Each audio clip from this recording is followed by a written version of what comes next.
حوارات. الاجتماع اللي تم اليوم ما بين قوى سياسية وما بين المنظمات الأربعة اللي كانت ترعى في الحوار الوطني هو اجتماع تشاوري، ماهوش اجتماع لاتخاذ القرارات، خصوصا أنه ثم بعض المنظمات ما زالت ما عملتش هيئاتها الإدارية، ولكن نجموا نتحدثوا على توجهات أساسية في داخل الاجتماع هذا.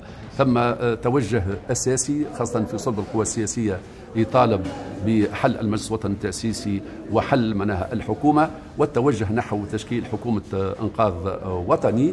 هذا من ناحية، ومن ناحية أخرى تكوين هيئة يقع من بعد النقاش حول التسمية تاعها، ولكن مهمتها واضحة، مهمتها هي استكمال معناها الدستور.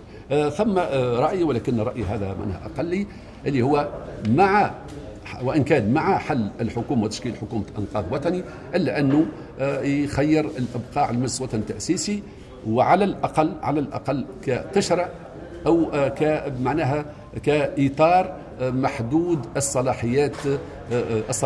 هذا توجه كما قلت، فكرة هي زاد توجدت. بالنسبة للاعتصامات الجميع متفق، وخاصة من حيث القوى السياسية، على ضرورة مواصلة الاعتصام السلمي، لأن الاعتصام السلمي هذا هو اللي باش نحققوا به مطالبنا.